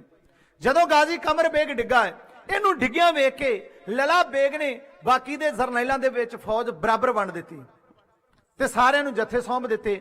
ਹੁਣ ਪਿਓ ਮਰ ਗਿਆ ਵੇਖ ਕੇ ਸ਼ਮਸ਼ ਬੇਗ ਆਪਣੇ ਪਿਓ ਦਾ ਬਦਲਾ ਲੈਣ ਵਾਸਤੇ ਅਗਾਂਹ ਵਧਿਆ। ਤੇ ਜਦੋਂ ਸ਼ਮਸ਼ ਬੇਗ ਅਗਾਂਹ ਵਧਿਆ, ਗੁਰੂ ਹਰਗੋਬਿੰਦ ਸਾਹਿਬ ਸੱਚੇ ਪਾਤਸ਼ਾਹ ਜੀ ਦੇ ਲਾਗੇ ਹੀ ਖੜਾ ਹਸਨ ਖਾਂ, ਉਸ ਨੇ ਆਖਿਆ ਗੁਰਦੇਵ ਪਾਤਸ਼ਾਹ ਜਰਨੈਲ ਬੜਾ ਡਾਢਾ ਜੇ, ਇਸ ਸ਼ਮਸ਼ ਬੇਗ ਦੇ ਸਾਹਮਣੇ ਆਪਣਾ ਕੋਈ ਵੱਡਾ ਜਰਨੈਲ ਭੇਜੋ ਇਹਦਾ ਮੁਕਾਬਲਾ ਕਰ ਸਕੇ। ਗੁਰਦੇਵ ਪਾਤਸ਼ਾਹ ਕਹਿੰਦੇ ਤੇ ਅਸੀਂ ਜਿੰਨੂੰ ਮਰਜ਼ੀ ਕੰਡ ਤੇ ਥਾਪੀ ਲਾ ਕੇ ਤੋੜ ਦਈਏ, ਮੁਕਾਬਲਾ ਕਰਨ ਦੀ ਸਮਰੱਥਾ ਸਾਰੇ ਰੱਖਦੇ ਨੇ। ਤੇ ਬਾਬਾ ਬਿਧੀ ਚੰਦ ਸਾਹਿਬ ਜੀ ਨੇ ਆਗਿਆ ਮੰਗ ਲਈ ਵੀ ਇਹਦੇ ਮੁਕਾਬਲੇ ਮੈਨੂੰ ਤੋਰਿਆ ਜਾਏ। ਗੁਰਦੇਵ ਪਾਤਸ਼ਾਹ ਜੀ ਤੋਂ ਆਗਿਆ ਲੈ ਕੇ ਸ਼ਮਸ਼ ਬੇਗ ਦੇ ਮੁਕਾਬਲੇ ਤੇ ਬਾਬਾ ਬਿਧੀ ਚੰਦ ਸਾਹਿਬ ਆਪਣਾ ਜੱਥਾ ਲੈ ਕੇ ਹਾਜ਼ਰ ਹੋਏ। ਦੋਵਾਂ ਹੀ ਪਾਸਿਆਂ ਤੋਂ ਫੌਜ ਲੜਨੀ ਸ਼ੁਰੂ ਹੋ ਗਈ। ਅਖੀਰ ਸ਼ਮਸ਼ ਬੇਗ ਨੇ ਲਲਕਾਰਾ ਮਾਰਿਆ ਵੀ ਫੌਜਾਂ ਲੜਾਉਂਦੇ ਆ ਤੇ ਜੇਕਰ ਆਪਾਂ ਦੋਵੇਂ ਇਸ ਜੰਗ ਦਾ ਫੈਸਲਾ ਕਰ ਲਈਏ। ਤੇ ਬਾਬਾ ਜੀ ਨੇ ਆਪਣੀ ਫੌਜ ਨੂੰ ਰੋਕ ਦਿੱਤਾ, ਸ਼ਮਸ਼ ਬੇਗ ਨੇ ਆਪਣੀ ਫੌਜ ਨੂੰ ਰੋਕ ਦਿੱਤਾ। ਹੁਣ ਦੋਵੇਂ ਸੂਰਮੇ ਰਣ ਮੈਦਾਨ ਅੰਦਰ ਵਕਤ ਦੇ ਅਸੂਲਾਂ ਮੁਤਾਬਕ ਜੰਗ ਕਰ ਲੱਗੇ ਨੇ। ਆਓ ਤੱਕੀਏ, ਇੱਕ ਪਾਸੇ ਬਾਬਾ ਬਿਧੀ ਚੰਦ, ਇੱਕ ਪਾਸੇ ਸ਼ਮਸ਼ ਬੇਗ, ਦੋ ਬਹਾਦਰਾਂ ਦਾ ਰਣ ਤੱਤੇ ਲੋਹੇ ਤੇ ਲੋਹਾ ਹੈ।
ਅਖਾੜੇ ਦੋਵੇਂ ਇੱਕੋ ਜੋੜਦੇ ਨਾ ਲਿਸੇ ਮਾੜੇ। ਤੇਗਾ ਲੜ ਲੜ ਟੁੱਟੀਆਂ ਛੱਡ ਕੇ ਚੰਗਿਆੜੇ, ਸ਼ਮਸ਼ ਨੂੰ ਫਿਰ ਬਿਧੀ ਚੰਦ ਫੜ ਭੋਏ ਪਛਾੜੇ। ਬਾਬਾ ਬਿਧੀ ਚੰਦ ਸਾਹਿਬ ਤੇ ਸ਼ਮਸ਼ ਬੇਗ ਆਮੋ ਸਾਹਮਣੇ ਤੇਗਾਂ ਦੇ ਨਾਲ ਟਕਰੇ। ਤੇਗ ਤੇ ਤੇਗ ਖੜਕੀ, ਢਾਲਾਂ ਭਾਰ ਝੱਲਦੀਆਂ ਦੇਖਾਂ ਬੁਖੜ ਗਏ। ਅਖੀਰ ਦੋਵਾਂ ਦੀਆਂ ਤਲਵਾਰਾਂ ਤੇ ਟੱਕਰੀਆਂ, ਦੋਵਾਂ ਦੀਆਂ ਤਲਵਾਰਾਂ ਟੁੱਟ ਗਈਆਂ, ਤੇਗਾਂ ਟੁੱਟ ਗਈਆਂ, ਹੱਥਾਂ 'ਚ ਮੁੱਠੇ ਰਹਿ ਗਏ। ਜਵਾਨਾਂ ਨੇ ਮੁੱਠੇ ਸੁੱਟ ਦਿੱਤੇ ਨੇ। ਇਹਨਾਂ ਉਸ ਵਕਤ ਜੰਗ ਦੇ ਅਸੂਲ ਨੇ ਸਮਾਂ ਨਹੀਂ ਦਿੱਤਾ ਕਿ ਆਪਣੀਆਂ ਤੇਗਾਂ ਹੋਰ ਲੈ ਲੈ, ਨਹੀਂ। ਤੇਗਾਂ ਦੋਵੇਂ ਬਰਾਬਰ ਖੜਕਾਉਂਦੇ ਨੇ, ਬਰਾਬਰ ਲੜਦੇ ਨੇ, ਇੱਕੋ ਜੇ ਲੱਗਦੇ ਨੇ, ਕੋਈ ਲਿਸਾ ਮਾੜਾ ਨਹੀਂ ਦੋਵਾਂ ਦੇ ਵਿੱਚੋਂ। ਦੋਵੇਂ ਬਰਾਬਰ ਆ ਰਹੇ ਨੇ, ਬਰਾਬਰ ਦੋਵਾਂ ਦੀਆਂ ਤੇਗਾਂ ਟੁੱਟੀਆਂ ਨੇ ਤੇ ਦੋਵਾਂ ਦੇ ਹੱਥ ਬਰਾਬਰ ਖਾਲੀ ਹੋ ਗਏ। ਹੁਣ ਹੈਂਡ ਟੂ ਹੈਂਡ ਫਾਈਟ ਹੈ, ਹੱਥੋਂ ਹੱਥੀ, ਕਿਉਂਕਿ ਹਥਿਆਰ ਤਾਂ ਕੋਈ ਵੀ ਨਹੀਂ ਰਹਿ ਗਿਆ ਤੇ ਲੜਾਈ ਆ ਕਿ ਇੱਕ ਨੂੰ ਦੂਸਰੇ ਨੇ ਜਾਨੋਂ ਮਾਰਨਾ ਹੈ। ਤੇ ਇਹੋ ਜੀ ਲੜਾਈ ਦੇ ਵਿੱਚ ਫਿਰ ਘਸੁੰਨ ਮੁੱਕੀਆਂ ਚਪੇੜਾਂ, ਜਿੱਥੇ ਗੋਡਾ ਪੈਂਦਾ ਠੁੱਡ ਵੱਜਦਾ ਵਜੇ। ਫਿਰ ਇਸ ਭਲਵਾਨੀ ਦਾ ਦੇ ਵਿੱਚੋਂ ਬਾਬਾ ਬਿਧੀ ਚੰਦ ਸਾਹਿਬ ਦਾ ਲੱਗ ਗਿਆ ਦਾ। ਉਹਨਾਂ ਨੇ ਉਹਦੀਆਂ ਦੋਵਾਂ ਲੱਤਾਂ ਦੇ ਵਿੱਚ ਪਾ ਕੇ ਬਾਹ ਚੱਡਿਆਂ 'ਚ ਦੇ ਕੇ ਘੁਮਾ ਕੇ ਸਿਰ ਦੇ ਉੱਤੋਂ ਦੀ ਜ਼ਮੀਨ ਤੇ ਪਟਕਾ ਕੇ ਮਾਰਿਆ ਥੱਲੇ, ਤੇ ਸ਼ਮਸ ਨੂੰ ਸੁਰਤ ਨਾ ਆਉਣ ਦਿੱਤੀ, ਘੁੰਮਣ ਨਾ ਦਿੱਤਾ। ਬਿਜਲੀ ਦੀ ਫੁਰਤੀ ਨਾਲ ਬਾਬਾ ਬਿਧੀ ਚੰਦ ਸਾਹਿਬ ਨੇ ਇੱਕ ਲੱਤ ਸ਼ਮਸ਼ ਬੇਗ ਦੀ ਹੱਥਾਂ ਦੇ ਵਿੱਚ ਫੜ ਲਈ, ਦੂਜੀ ਤੇ ਰੱਖ ਲਏ ਪੈਰ। ਇੰਨੀ ਜ਼ੋਰ ਦੀ ਜ਼ਮੀਨ ਦੇ ਨਾਲੋਂ ਅਸਮਾਨ ਵੱਲ ਨੂੰ ਖਿੱਚੀ ਉਹਦੀ ਦੂਸਰੀ ਲੱਤ, ਦੋ ਫਾੜ ਕਰਕੇ, ਦੋ ਟੋਟੇ ਕਰਕੇ ਜ਼ਮੀਨ ਤੇ ਸੁੱਟ ਦਿੱਤਾ। ਤੇ ਗਿਆਨੀ ਸੋਹਣ ਸਿੰਘ ਸੀਤਲ ਸਾਹਿਬ ਲਿਖਦੇ ਨੇ, ਲੱਤ ਤੇ ਲੱਤ ਧਰ ਚੀਰ ਦਾ ਅੱਧ ਵਿੱਚੋਂ ਪਾੜੇ, ਜਰਾ ਸੰਦ ਦੇ ਭੀਮ ਨੇ ਜਿਉਂ ਕੀਤੇ ਫਾੜੇ। ਉਦਾਹਰਣ ਦਿੱਤੀ ਹੈ, ਜਿਵੇਂ ਮਹਾਭਾਰਤ ਦੇ ਸਮੇਂ ਯੁੱਧ ਤੋਂ ਪਹਿਲਾਂ ਦੁਆਪਰ ਯੁੱਗ ਦੇ ਵਿੱਚ ਭੀਮ ਨੇ ਜਰਾ ਸੰਦ ਦੇ ਦੋ ਫਾੜ ਕਰਕੇ ਪਾੜ ਕੇ ਸੁੱਟ ਦਿੱਤਾ ਸੀ, ਉਸੇ ਤਰੀਕੇ ਨਾਲ ਬਿਲਕੁਲ ਬਾਬਾ ਬਿਧੀ ਚੰਦ ਨੇ ਸ਼ਮਸ਼ ਬੇਗ ਨੂੰ ਪਾੜ ਕੇ ਸੁੱਟ ਦਿੱਤਾ। ਕੌਣ ਹੈ ਜਰਾ ਸੰਦ? ਇਹਦੇ ਬਾਰੇ ਮਾੜੀ ਜੀ ਗੱਲ ਕਰ ਲਈਏ। ਜਰਾ ਸੰਦ ਕਿਸ ਕਿਰਦਾਰ ਦਾ ਨਾਮ ਹੈ ਸਾਨੂੰ ਕੋਈ ਵਾਹ ਵਾਸਤਾ ਨਹੀਂ, ਪਰ ਜੇਕਰ ਤੁਸੀਂ ਸਤਿਗੁਰੂ ਗੁਰੂ ਗ੍ਰੰਥ ਸਾਹਿਬ ਸੱਚੇ ਪਾਤਸ਼ਾਹ ਜੀ ਤੋਂ ਪੁੱਛ ਲਵੋ, ਇੱਕ ਪੰਕਤੀ ਦੇ ਵਿੱਚ ਦੋ ਜਰਨੈਲਾਂ ਦਾ ਜ਼ਿਕਰ ਸਤਿਗੁਰੂ ਗੁਰੂ ਗ੍ਰੰਥ ਸਾਹਿਬ ਪਾਤਸ਼ਾਹ ਜੀ ਨੇ ਕੀਤਾ ਹੈ। ਜਰਾਸੰਧ, ਕਾਲ ਜਮਨ ਸੰਘਾਰੇ, ਇਹਨਾਂ ਦੋਵਾਂ ਦਾ ਇਕੱਠਾ ਨਾਮ ਆਉਂਦਾ ਜਰਾਸੰਧ, ਕਾਲ ਜਮਨ। ਕਾਲ ਜਮਨ ਦੀ ਗੱਲ ਕਦੇ ਫੇਰ ਕਰਾਂਗੇ। ਜੇਕਰ ਜਰਾਸੰਧ ਦੀ ਗੱਲ ਕਰੀਏ, ਭਾਵੇਂ ਇਤਿਹਾਸਕ ਹੈ ਤੇ ਭਾਵੇਂ ਮਿਥਿਹਾਸਕ ਹੈ, ਪਰ ਜ਼ਿਕਰ ਗੁਰੂ ਗ੍ਰੰਥ ਸਾਹਿਬ ਦੇ ਵਿੱਚ ਇਹਦਾ ਨਾਮ ਆਇਆ ਤੇ ਸਾਨੂੰ ਇਹਦੀ ਕੁਝ ਨਾ ਕੁਝ ਛਾਣਬੀਨ ਕਰ ਲੈਣੀ ਚਾਹੀਦੀ।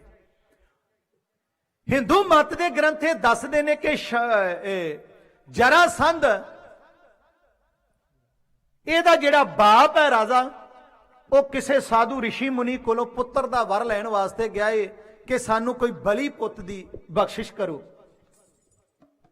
ਉਹਨੇ ਸੇਬ ਦਿੱਤਾ ਵੀ ਆਪਣੀ ਰਾਣੀ ਨੂੰ ਖਵਾ ਦੇਈ, ਭਗਵਾਨ ਰਹਿਮਤ ਕਰੇਗਾ, ਤੇਰੇ ਘਰ ਬੜਾ ਬਲੀ ਪੁੱਤਰ ਪੈਦਾ ਹੋਵੇਗਾ। ਕਿਉਂਕਿ ਬੰਦਗੀ ਕਰਨ ਵਾਲਿਆਂ ਨੇ ਆਪਣੀ ਬੰਦਗੀ ਦਾ ਤੱਤ ਸਾਰ ਕੁਝ ਭੇਟ ਕੀਤਾ ਹੁੰਦਾ। ਉਹ ਉਸਨੇ ਫਲ ਲੈ ਕੇ ਆਂਦਾ, ਹੁਣ ਰਾਜੇ ਰਾਣੀਆਂ ਨਾਲ ਵੀ ਨਹੀਂ ਰੱਜਦੇ, ਇੱਕ ਅੱਧੀ ਹੋਵੇ ਤੇ ਤਾਂ ਵੀ ਸਰ ਜਾਂਦਾ। ਭਗਾ ਉਹਦੀਆਂ ਦੋ ਰਾਣੀਆਂ ਪਿਆਰੀਆਂ ਇਕੱਠੀਆਂ ਬੈਠੀਆਂ ਤੇ ਉਹਨਾਂ ਨੇ ਸੇਬ ਅੱਧਾ ਅੱਧਾ ਖਾ ਲਿਆ। ਇਹ ਉਹਨਾਂ ਦੇ ਗ੍ਰੰਥ 'ਚ ਲਿਖਿਆ, ਮੇਰੀ ਤਸਦੀਕ ਕੋਈ ਨਹੀਂ, ਪਰ ਜਦੋਂ ਜਰਾਸੰਧ ਨੂੰ ਪੜ੍ਹਨ ਲੱਗੋਗੇ ਤੇ ਇਹੋ ਹੀ ਕੁਝ ਲੱਭੂਗਾ ਜੋ ਮੈਂ ਤੁਹਾਨੂੰ ਸੁਣਾ ਰਿਹਾ। ਹੁਣ ਦੋ ਰਾਣੀਆਂ ਨੇ ਅੱਧਾ ਅੱਧਾ ਸੇਬ ਖਾ ਲਿਆ ਤੇ ਰਿਸ਼ੀ ਨੇ ਉਹ ਸੇਬ ਦਿੱਤਾ ਸੀ ਪੁੱਤਰ ਵਾਸਤੇ। ਉਹ ਦੋਵਾਂ ਨੂੰ ਸਮਾਂ ਪਾ ਕੇ ਅੱਧਾ ਅੱਧਾ ਪੋਤੀ ਪੈਦਾ ਹੋਇਆ। ਅੱਧਾ ਹਿੱਸਾ ਇੱਕ ਰਾਣੀ ਨੇ ਪੈਦਾ ਕੀਤਾ, ਅੱਧਾ ਹਿੱਸਾ ਦੂਜੀ ਰਾਣੀ ਨੇ ਪੈਦਾ ਕੀਤਾ। ਇਹੋ ਜਿਹੇ ਪੁੱਤ ਨੂੰ ਰੱਖ ਕੇ ਕੀ ਕਰਨਾ ਸੀ? ਫਿਰ ਦੋਵੇਂ ਟੁਕੜੇ ਉਹ ਜੰਗਲਾਂ 'ਚ ਸੁੱਟ ਦਿੱਤੇ ਗਏ। ਜੰਗਲ 'ਚ ਦੋਵੇਂ ਟੁਕੜੇ ਸੁੱਟ ਆਏ। ਉੱਥੇ ਇੱਕ ਜ਼ਰਾ ਨਾਮ ਦੀ ਰਾਖਸ਼ਣੀ ਲੰਘੀ। ਜ਼ਰਾ ਰਾਖਸ਼ਣੀ ਦਾ ਨਾਮ ਹੈ। ਉਹ ਲੰਘੀ, ਉਸਨੇ ਇੱਕ ਟੁਕੜਾ ਵੇਖਿਆ, ਬੱਚੇ ਦਾ, ਚੁੱਕ ਕੇ ਖਾਣ ਲੱਗੀ। ਉਹਦੀ ਨਿਗਾਹ ਵਿੱਚ ਦੂਸਰਾ ਪੈ ਗਿਆ। ਉਹ ਦੂਸਰਾ ਵੀ ਲੈ ਕੇ ਉਹਦੇ ਕੋਲ ਚਲੇਗੀ। ਉਹਨੇ ਆਖਿਆ ਵੀ ਹੈ ਤੇ ਇੱਕੋ ਜੇ ਕਰਕੇ ਬਰਾਬਰ ਉਸਨੇ ਕਰ ਦਿੱਤੇ। ਉਦੋਂ ਸਾਹ ਪ੍ਰਾਣ ਚੱਲ ਪਏ, ਉਸ ਬੱਚੇ ਦੇ ਪ੍ਰਾਣ ਚੱਲ ਪਏ। ਉਸ ਬੱਚੇ ਦਾ ਨਾਮ ਇਸ ਕਰਕੇ ਸੰਧ ਦਾ ਮਤਲਬ ਹੈ ਸੰਧੀ ਕਰਨੀ, ਜੋੜਨਾ। ਤੇ ਜ਼ਰਾ ਨਾਮਕ ਹੈ ਰਾਖਸ਼ਣੀ, ਇਹਦਾ ਨਾਮ ਹੀ ਤਾਂ ਜਰਾਸੰਧ ਪੈ ਗਿਆ ਵੀ ਜਰਾ ਨੇ ਸੰਧੀ ਕੀਤੀ ਹੈ, ਇਹਦਾ ਨਾਮ ਤਾਂ ਕਰਕੇ ਜਰਾਸੰਧ ਹੋਇਆ। ਇਹ ਦੋ ਟੁਕੜਿਆਂ ਤੋਂ ਜੁੜ ਗਿਆ ਤੇ ਸਾਹ ਪ੍ਰਾਣ ਚੱਲ ਪਏ। ਤੇ ਜਦੋਂ ਭੀਮ ਦੇ ਨਾਲ ਇਸ ਦਾ ਮੁਕਾਬਲਾ ਹੋਇਆ ਤੇ ਭੀਮ ਹਾਰਦਾ ਨਜ਼ਰ ਆਉਂਦਾ ਸੀ, ਇਹ ਜਿੱਤਦਾ ਨਜ਼ਰ ਆਉਂਦਾ ਸੀ। ਤੇ ਫਿਰ ਭਗਵਾਨ ਕ੍ਰਿਸ਼ਨ ਨੇ ਇਸ਼ਾਰਾ ਕੀਤਾ ਵੀ ਇਹਨੂੰ ਦੋਵੇਂ ਲੱਤਾਂ ਤੋਂ ਲੱਤ ਪਾੜ ਕੇ ਸੁੱਟ, ਇਹਨੇ ਤਾਂ ਮਰਨਾ। ਉਹ ਜਦੋਂ ਪਾੜ ਕੇ ਸੁੱਟਦਾ ਉਹਦੀ ਫੇਰ ਸੰਧੀ ਹੋ ਜਾਂਦੀ, ਫਿਰ ਉਲਟੀ ਦਿਸ਼ਾ ਵੱਲ ਉਹਦੇ ਟੁਕੜੇ ਸੁੱਟੇ ਗਏ। ਫਿਰ ਜਰਾਸੰਧ ਭੀਮ ਦੇ ਹੱਥੋਂ ਮਰਿਆ। ਉਸ ਜਰਾਸੰਧ ਦੀ ਉਦਾਹਰਣ ਦੇ ਕੇ ਗਿਆਨੀ ਸੋਹਣ ਸਿੰਘ ਸੀਤਲ ਸਾਹਿਬ ਜੀ ਕਹਿੰਦੇ ਨੇ ਕਿ ਇਸ ਤਰੀਕੇ ਨਾਲ ਬਾਬਾ ਬਿਧੀ ਚੰਦ ਸਾਹਿਬ ਜੀ ਨੇ ਸ਼ਮਸ਼ ਬੇਗ ਨੂੰ ਦੋ ਫਾੜ ਕਰਕੇ ਜ਼ਮੀਨ ਤੇ ਸੁੱਟ ਦਿੱਤਾ। ਜੰਗ ਆਪਣਾ ਮੋਰਚਾ ਫਤਿਹ ਕਰਕੇ ਗੁਰੂ ਹਰਗੋਬਿੰਦ ਸਾਹਿਬ ਪਾਤਸ਼ਾਹ ਤੋਂ ਅਸੀਸ ਪ੍ਰਾਪਤ ਕਰਨ ਵਾਸਤੇ ਵਾਪਸ ਆ ਗਿਆ। ਉਧਰੋਂ ਸ਼ਮਸ਼ ਬੇਗ ਨੂੰ ਮਰਿਆ ਵੇਖ ਕੇ, ਭਰਾ ਨੂੰ ਭਰਾ ਦੀ ਲੋਥ ਵੇਖ ਕੇ ਖੂਨ ਉਬਾਲਾ ਮਾਰਿਆ। ਕਾਸਮ ਬੇਗ ਵੀਰ ਦੀ ਲੋਥ ਨੂੰ ਤੜਫਦਿਆਂ ਵੇਖ ਕੇ ਆਪਣੀ ਫੌਜ ਲੈ ਕੇ ਖਾਲਸਾ ਦਲ ਉੱਤੇ ਪ੍ਰਹਾਰ ਕਰਦਾ ਜਿਵੇਂ ਵੱਧਦਾ ਵੀ। ਉਸ ਵਕਤ ਦਾ ਨਕਸ਼ਾ ਢਾਈਏ ਦੀ ਵਾਰਾਂ ਹੀ ਢਾਡੀ ਜਥਾ ਕੋਈ ਹੈ।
ਜਾਂ ਤਾਂ ਲੈ ਲਵਾਂਗਾ ਵੈਰ ਅੱਜ ਬਾਪ ਦਾ ਤੇ ਜਾਂ ਜਾਨ ਵੀ ਦਿਆਂਗਾ ਲਿਖ ਲਾ ਜਾਂ ਤਾਂ ਲੈ ਲਵਾਂਗਾ ਵੈਰ ਅੱਜ ਬਾਪ ਦਾ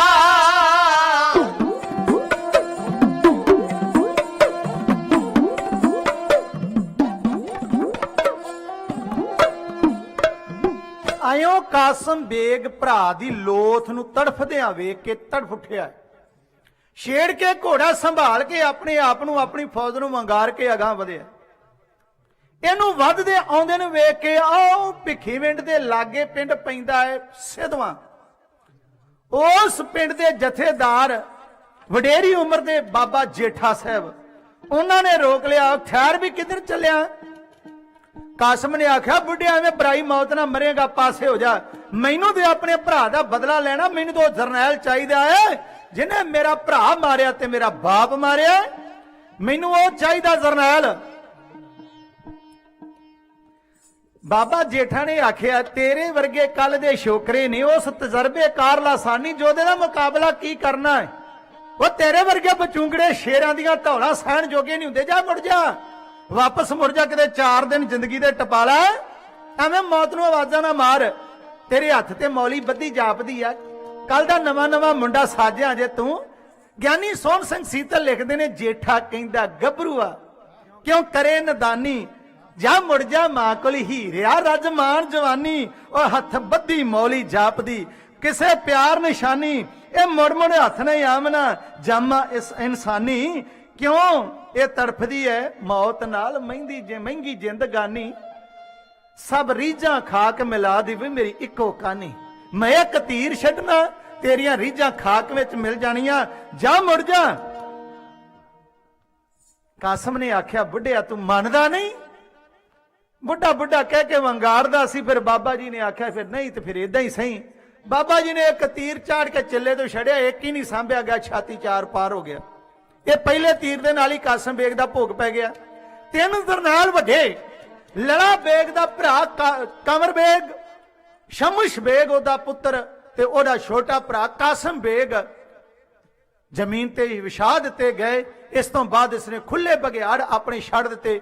ਭਾਈ ਜੇਠਾ ਸਿੱਧਵਾਂ ਵਾਲਾ ਆਪਣੇ ਕੇਵਲ 500 ਜਵਾਨਾਂ ਦੇ ਨਾਲ ਲੜਦਾ ਹੋਇਆ, ਮੁਕਾਬਲਾ ਕਰਦਾ, ਹਜ਼ਾਰਾਂ ਨੂੰ ਮਾਰ ਕੇ ਆਪ ਵੀ ਜੋਧਾ ਸ਼ਹੀਦੀ ਬਾਟਾ ਪੀ ਗਿਆ। ਤੇ ਕਾਸਮ ਬੇਗ ਦੀ ਫੌਜ ਤਕਰੀਬਨ ਸਾਰੀ ਜ਼ਮੀਨ ਤੇ ਵਿਛਾ ਦਿੱਤੀ ਗਈ।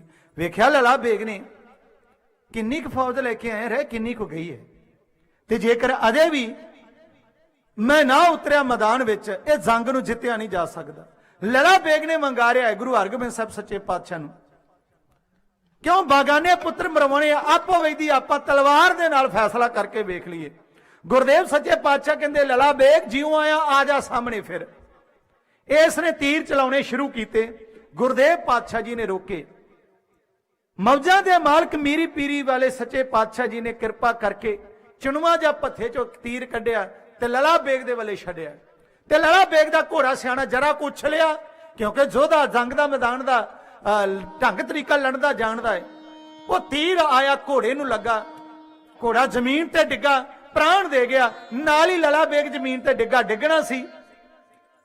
ਘਟੇ ਨਾਲ ਕੱਪੜੇ ਝਾੜਦਾ ਡਿੱਗਾ, ਉੱਠਿਆ ਵਾ ਕੱਪੜੇ ਝਾੜਦਾ। ਸਤਿਗੁਰੂ ਕਹਿਣ ਲੱਗੇ ਲਲਾ ਬੇਗ ਰਣ ਮੈਦਾਨ ਅੰਦਰ ਤੇਰੇ ਵਰਗੇ ਸੂਰਮੇ ਐਉਂ ਵਿਰੋਧੀ ਦੇ ਸਾਹਮਣੇ ਡਿੱਗਦੇ ਚੰਗੇ ਨਹੀਂ ਲੱਗਦੇ, ਸੰਭਾਲ ਆਪਣੇ ਆਪ ਨੂੰ। ਐਉਂ ਆਈਦਾ ਮੈਦਾਨ ਵਿੱਚ ਵੰਗਾਰ ਕੇ ਕਿਸੇ ਨੂੰ, ਸੰਭਾਲ ਆਪਣੇ ਆਪ ਨੂੰ। ਲਲਾ ਬੇਗ ਕਹਿਣ ਲੱਗਾ ਵਲੀ ਅੱਲਾ ਖਵਾਉਂਦੇ ਹੋ, ਧਰਮੀ ਹੋ ਤੁਸੀਂ, ਤੇ ਧਰਮ ਯੁੱਧ ਥੋੜੀ ਆ ਕੋਈ, ਤੁਸੀਂ ਘੋੜੇ ਤੇ ਸਵਾਰ, ਮੈਂ ਪੈਦਲ। ਬਾਦਸ਼ਾਹ ਕਹਿੰਦੇ ਲਲਾ ਬੇਗ ਤੇਰੀ ਹਰ ਇੱਕ ਰੀਝ ਨੂੰ ਪੂਰੀ ਕਰਾਂਗੇ ਬੱਚਾ, ਤੂੰ ਐ ਸੰਭਾਲ ਆਪਣੀ ਤੇਗ। ਗੁਰਦੇਵ ਪਾਤਸ਼ਾਹ ਘੋੜੇ ਤੋਂ ਜ਼ਮੀਨ ਤੇ ਥੱਲੇ ਆ ਗਏ। ਕਹਿੰਦੇ ਲਾਲਾ ਬੇਗ ਹੁਣ ਤੇ ਆਮੋ ਸਾਹਮਣੇ ਆ ਨਾ, ਚੱਲ ਹੁਣ ਹੀ ਵਾਰ ਕਰ ਲੈ, ਹੁਣ ਤੇ ਧਰਮ ਯੁੱਧ ਹੋਵੇਗਾ ਨਾ। ਲਾਲਾ ਬੇਗ ਨੇ ਆਖਿਆ ਹੁਣ ਠੀਕ ਹੈ।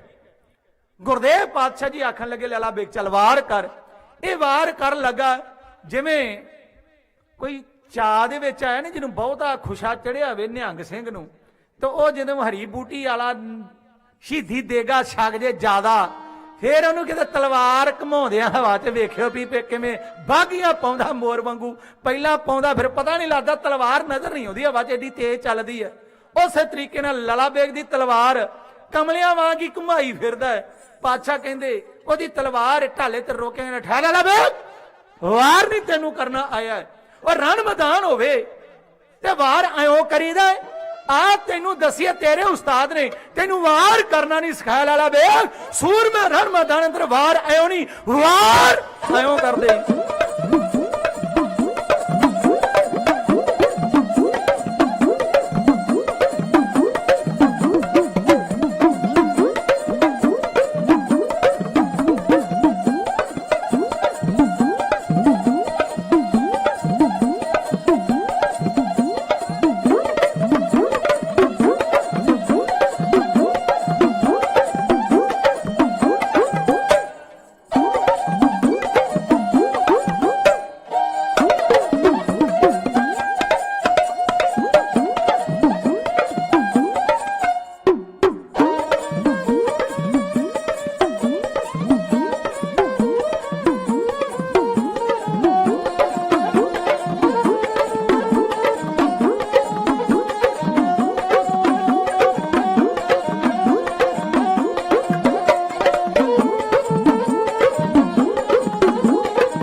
ਲੰਬੀ ਅਰਸ਼ ਤੇ ਬਿਜਲੀ ਪ੍ਰਭਾਣੀ ਰੰਗ ਚਮਕ ਦਮਕਦਾ ਵੇਖ ਕੇ ਜਗ ਤੁਰੀ ਕਹਾਣੀ ਕੋਈ ਆਖੇ ਜਾਦੂ ਮਾਰਨੀ ਦੁਰਭਾਸ਼ਾ ਬਾਣੀ ਕੋਈ ਪੂਛ ਕਹੇ ਮਹਾਵੀਰ ਦੀ ਅੱਗ ਦਲ ਨੂੰ ਲਾਣੀ ਕੋਈ ਕਹੇ ਸਵੰਬਰ ਰਚਿਆ ਮੁਟਿਆਰ ਸੁਹਾਣੀ ਕੋਈ ਆਖੇ ਰਾਧਾ ਨੱਚਦੀ ਨਾ ਜਾਏ ਪਛਾਣੀ ਭਈ ਅੱਖੀਆਂ ਮਾਰੇ ਦਲਾਂ ਨੂੰ ਰੱਖ ਨੀਅਤ ਕਾਣੀ ਤੂੰ ਕੇ ਮਿਆਨੋ ਤਲਵਾਰ ਗੁਰਦੇਵ ਪਾਤਸ਼ਾਹ ਜੀ ਨੇ ਆਖਿਆ ਲਾਲਾ ਬੇਗ ਤੈਨੂੰ ਵਾਰ ਕਰਨ ਦੀ ਤੇਰੇ ਉਸਤਾਦ ਨੇ ਜਾਤ ਨਹੀਂ ਸਿਖਾਈ ਆ ਵੇਖ ਰਣ ਮੈਦਾਨ ਅੰਦਰ ਵਾਰ ਆਇਓ ਨਹੀਂ ਵਾਰ ਆਇਓ ਕਰੀਦਾ ਏ ਇੰਨੀ ਕਹਿ ਕੇ ਗੁਰਦੇਵ ਪਾਤਸ਼ਾਹ ਜੀ ਨੇ ਇੱਕ ਵਾਰ ਕੀਤਾ ਲੜਾ ਬੇਗ ਦੇ ਖੱਬੇ ਮੋਢੇ ਤੋਂ ਸੱਜੀ ਵੱਖੀ ਤੇ ਥਾਣੀ ਨਿਕਲ ਗਿਆ ਨਾਲ ਹੀ ਸੀਤਲ ਜੀ ਲਿਖਦੇ ਨੇ ਨਜ਼ਰ ਆਇਓ ਆ ਰਹੇ ਸੀ ਜੋ ਬਾਹਮਣਾ ਨੇ ਜੰਨੂ ਗਲ ਪਾਇਆ ਹੁੰਦਾ ਨਾ ਪੁੱਠਾ ਆਇਓ ਨਿਕਲ ਗਈ ਦੋਫਾੜ ਕਰਕੇ ਜ਼ਮੀਨ ਤੇ ਸੁੱਟ ਦਿੱਤਾ ਲੜਾ ਬੇਗ ਨੂੰ ਤੇ ਲੜਾ ਬੇਗ ਦਾ ਆਖਰੀ ਜਰਨੈਲ ਪਿੱਛੇ ਬਚਿਆ ਇਹਦਾ ਭਣੇਵਾ ਕਾਬਲੀ ਬੇਗ